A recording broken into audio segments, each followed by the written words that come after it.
ನಮಸ್ಕಾರ, ನೀವು ನೋಡುತ್ತಿರುವುದು ರಾಯಚೂರು ನ್ಯೂಸ್ 007ಗೆ ಸ್ವಾಗತ. ಕೆಪಿಎಂಇ ಕಾಯ್ದೆ ಅನುಷ್ಠಾನ ಸಮಿತಿ ಸಭೆ. ನಕಲಿ ವೈದ್ಯರು, ಆಸ್ಪತ್ರೆಗಳ ವಿರುದ್ಧ ಕಠಿಣ ಕ್ರಮ ಕೈಗೊಳ್ಳಿ ಜಿಲ್ಲಾಧಿಕಾರಿ ಪೂವಿತಾ ಎಸ್.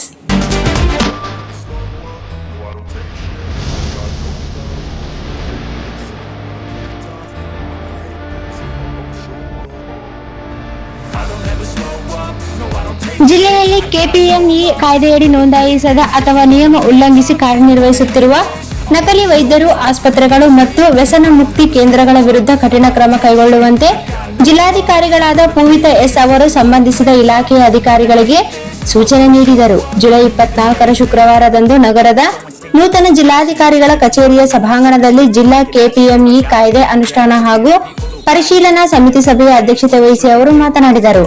ರಾಯಚೂರು ಜಿಲ್ಲೆಯ ನಗರ ಹಾಗೂ ಗ್ರಾಮೀಣ ಪ್ರದೇಶದಲ್ಲಿ ಪರವಾನಗಿ ಇಲ್ಲದ ಆಸ್ಪತ್ರೆಗಳ ಮೇಲೆ ದಾಳಿ ನಡೆಸಿ ನಕಲಿ ವೈದ್ಯರ ವಿರುದ್ಧ ಕ್ರಿಮಿನಲ್ ಪ್ರಕರಣ ದಾಖಲಿಸಬೇಕು. ವೈದ್ಯರಲ್ಲದವರು ಅನಧಿಕೃತವಾಗಿ ವೈದ್ಯ ವೃತ್ತಿಯನ್ನು ಮಾಡುತ್ತಿರುವ ನಕಲಿ ವೈದ್ಯರ ಮಾಹಿತಿ ಪಡೆಯಬೇಕು. ವೈದ್ಯ ಪದವಿ ಪಡೆಯದೆ ಜನರ ಜೀವಕ್ಕೆ ತೊಂದರೆಯುಂಟು ಮಾಡುವುದನ್ನು ತಡೆಯಲು ಎಲ್ಲಾ ನಕಲಿ ವೈದ್ಯರನ್ನು ಗುರುತಿಸಿ ನಿರ್ದಾಕ್ಷಿಣ್ಯವಾಗಿ ಕಾನೂನಾತ್ಮಕವಾಗಿ ಹಾಗೂ ಕೆಪಿಎಂಇ ಕಾಯ್ದೆ 2007ರ ಅಡಿ ಕ್ರಮ ಜರುಗಿಸಬೇಕೆಂದು ಸಂಬಂಧಿಸಿದ ಅಧಿಕಾರಿಗಳಿಗೆ ಜಿಲ್ಲಾಧಿಕಾರಿಗಳು ಸೂಚಿಸಿದರು. ಮೆಡಿಕಲ್ ಅಂಗಡಿಗಳ ಮಾಲೀಕರು ಕೆಪಿಎಂಇ ಅಡಿ ಅನುಮತಿ ಪಡೆಯದೆ ಕ್ಲಿನಿಕ್ಗಳನ್ನು ತಮ್ಮ ಅಂಗಡಿಯ ಒಳಭಾಗ ಪಕ್ಕದಲ್ಲಿ ತೆರೆದಿರುವುದನ್ನು ಪರಿಶೀಲಿಸಿ ಒಂದು ವೇಳೆ ಚಿಕಿತ್ಸೆ ನೀಡುವ ವೈದ್ಯರ ಹೆಸರಿನಲ್ಲಿ ಕ್ಲಿನಿಕ್ ಇರದಿದ್ದಲ್ಲಿ ಮೆಡಿಕಲ್ ಅಂಗಡಿಗಳ ವಿರುದ್ಧ ಕ್ರಮ ಜರುಗಿಸಬೇಕು. ಸಹಾಯಕ ಔಷಧ ನಿಯಂತ್ರಕರಿಗೆ ಜಿಲ್ಲಾಧಿಕಾರಿಗಳು ಸೂಚಿಸಿದರು. ಯಾವುದೇ ವೈದ್ಯಕೀಯ ಪದವಿ ಪಡೆದು ಆಸ್ಪತ್ರೆ ಆರಂಭಿಸುವ ಮೊದಲು ಕೆಪಿಎಂಇ ಕಾಯ್ದೆ 2007ರ ಅಡಿ ಕಡ್ಡಾಯವಾಗಿ ನೋಂದಣಿ ಮಾಡಿಸಬೇಕು. ಅನುಮತಿ ಪಡೆದ ನಂತರವೇ ಕ್ಲಿನಿಕ್, ಆಸ್ಪತ್ರೆ ಆರಂಭಿಸಬೇಕು. ಹಾಗೆಯೇ ಒಮ್ಮೆ ನೋಂದಣಿ ಮಾಡಿಸಿದ ನಂತರ 5 ವರ್ಷಗಳವರೆಗೆ ಆಸ್ಪತ್ರೆ ನಡೆಸಲು ಅನುಮತಿ ಇದ್ದು, ನೋಂದಣಿ ಅವಧಿ ಮುಗಿಯಲು ಇನ್ನು 3 ತಿಂಗಳು ಇರುವಾಗಲೇ ಪುನಃ ನೋಂದಣಿ ಮಾಡಿಸಲು ಸಂಬಂಧಿಸಿದ ಇಲಾಖೆಯ ಅಗತ್ಯ ಕ್ರಮ ವಹಿಸಬೇಕೆಂದು ಜಿಲ್ಲಾಧಿಕಾರಿಗಳು ನಿರ್ದೇಶನ ನೀಡಿದರು. ಅಲೋಪತಿ ವಿದ್ಯಾರ್ಹತೆ ಹೊಂದಿದವರು ಅಲೋಪತಿ ಚಿಕಿತ್ಸಾ ಪದ್ಧತಿ ಹಾಗೂ ಆಯುರ್ವೇದ ವೈದ್ಯಕೀಯ ಪದವಿ ಪಡೆದವರು ಆಯುಷ್ ಪದ್ಧತಿಯಲ್ಲಿ ಚಿಕಿತ್ಸೆ ಮಾತ್ರ ನೀಡಬೇಕು. ಒಂದು ವೇಳೆ ನಿಯಮ ಮೀರಿ ಬೇರೆ ವೈದ್ಯ ವೃತ್ತಿ ಮಾಡುತ್ತಿದ್ದರೆ ಕೆಪಿಎಂಇ ಕಾಯ್ದೆ 2007ರ ಅಡಿ ಕ್ರಮ ಜರುಗಿಸಲಾಗುವುದು. ಅಲ್ಲದೆ ಅಂತಹವರ ವಿರುದ್ಧ ಎಫ್ಐಆರ್ ದಾಖಲಿಸಲಾಗುವುದು ಎಂದು ಜಿಲ್ಲಾಧಿಕಾರಿಗಳು ಎಚ್ಚರಿಕೆ ನೀಡಿದರು. ಪ್ರಯೋಗಾಲಯಗಳ ವರದಿಯನ್ನು ಪೆಥಾಲಜಿಸ್ಟ್ ಅಥವಾ ಆಸ್ಪತ್ರೆಯ ಮುಖ್ಯ ವೈದ್ಯರ ಮೂಲಕ ಕಡ್ಡಾಯವಾಗಿ ದೃಢೀಕರಿಸಬೇಕು. ಜಿಲ್ಲೆಯಲ್ಲಿ ಸ್ವತಂತ್ರವಾಗಿ ಕಾರ್ಯನಿರ್ವಹಿಸುವ ರಕ್ತ ಪರೀಕ್ಷಾ ಕೇಂದ್ರಗಳು, ಪ್ರಯೋಗಾಲಯಗಳು, ಡಯಾಗ್ನೋಸ್ಟಿಕ್ ಕೇಂದ್ರಗಳು ಕಡ್ಡಾಯವಾಗಿ ಕೆಪಿಎಂಇ ಕಾಯ್ದೆಯಡಿ ನೋಂದಣಿ ಮಾಡಿಸಬೇಕು ಮತ್ತು ಪ್ರಯೋಗಾಲಯದ ಪ್ರತಿ ವರದಿಗೂ ಪೆಥಾಲಜಿಸ್ಟ್ ಅವರ ದೃಢೀಕರಣವಾಗಬೇಕು.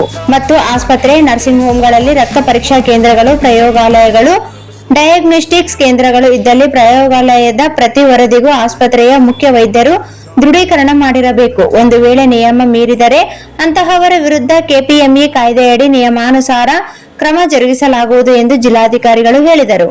ವೈದ್ಯರಿಂದ ಚೀಟಿ ತಂದರೆ ಮಾತ್ರ ಔಷಧಿ ವಿತರಿಸಿ. ಔಷಧಿಗಾಗಿ ಸಾರ್ವಜನಿಕರು ವೈದ್ಯರಿಂದ ಚೀಟಿ ತಂದರೆ ಮಾತ್ರ ಔಷಧಿ ವಿತರಿಸಬೇಕು.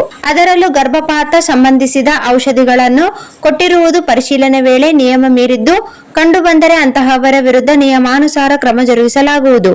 ಜಿಲ್ಲೆಯಲ್ಲಿ ಸಾರ್ವಜನಿಕರ ಆರೋಗ್ಯದ ದೃಷ್ಟಿಯಿಂದ ವೈದ್ಯ ವೃತ್ತಿಯನ್ನು ಗೌರವದಿಂದ ನಿರ್ವಹಿಸಬೇಕು ಎಂದು ಜಿಲ್ಲಾಧಿಕಾರಿಗಳು ತಿಳಿಸಿದರು. ಜಿಲ್ಲೆಯಲ್ಲಿ 20 ನಕಲಿ ವೈದ್ಯರ ವಿರುದ್ಧ ಕ್ರಮ. ನಕಲಿ ವೈದ್ಯರು ಮತ್ತು ಕ್ಲಿನಿಕ್ಗಳ ವಿರುದ್ಧ ಗರಿಷ್ಠ ಪ್ರಮಾಣದ ದಂಡ ವಿಧಿಸಿ ಕ್ಲಿನಿಕ್ಗಳನ್ನು ಮುಚ್ಚುವ ಜೊತೆಗೆ ಅಂತಹ ತಪ್ಪು ಮುಂದುವರಿಸುವವರ ವಿರುದ್ಧ ಪ್ರಕರಣ ದಾಖಲಿಸಲಾಗುವುದು.